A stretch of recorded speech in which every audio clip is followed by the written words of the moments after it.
Yayin da kuka samu scholarship a ƙasashen da kuke son zuwa ko kuma makarantun da kuke mafarkin zuwa, idan da hali kuma kuna ganin babu wata matsala tattare da hakan, ku mayar da wannan karatun da kuke na scholarship ya zama kamar labari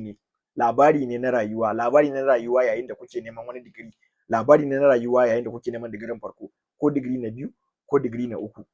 Ya zama a shafukan sada zumuntanku akwai ɗan bayanai da kuke sakawa wanda yake gwada ga yanda abin ya soma, ga inda yake har zuwa inda ya zo ya iso.